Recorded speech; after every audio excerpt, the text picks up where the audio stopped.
दोषी असेल तर कायद्याने त्याच्यावर जी फाशीची शिक्षा असली तरी ती मतीन पटेलला द्यावी, याच्यात कोणाचा विरोध असण्याचं कारण नाही. पण तो घर पाडणं, ऑफिस पाडणं, कुटुंबियांना त्रास देणं हेच चूक आहे. कारण एकट्या मतीन पटेलचं जर अनधिकृत बांधकाम असेल तर ते पाडावं. पण या शहरात कित्येक वेगवेगळ्या पद्धतीनं अनधिकृत बांधकाम आहे. मुंबईमध्ये मंत्र्यांचे बंगले इनलिगल आहे सगळे. काय सांगणार तुम्ही, काय करणार तुम्ही? सरकार काय झोपलेलं आहे का? आणि म्हणून अशा पद्धतीनं कुटुंबियांना त्रास देणं, या शहरातलं 70% इनलिगल बांधकाम आहे. महापालिका एवढी जागरूक असेल तर सगळे अनधिकृत बांधकाम थांबवले पाहिजे. पण त्यांच्याच आशीर्वादानं अनधिकृत बांधकाम होतात, त्यावेळेस झोपते का महापालिका? आज भारतीय जनता पार्टीच्या एका नगरसेवकाची बातमी पेपरला 3 मजले बांधलेले त्यांनी आणि नगरसेवक येतो. महापालिका झोपलेली आहे का? एकटा मतीन पटेलने इनलिगल काम केलं का?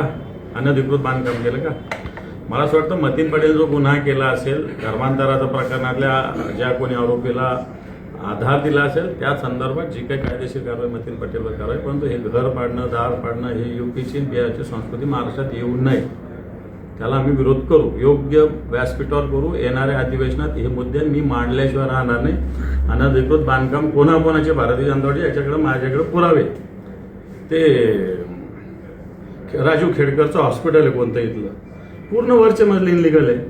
डॉक्टर कराडांच्या आशीर्वादाने बांधले, का पाडत नाही? सर म्युनिसिपल कॉर्पोरेशन का जब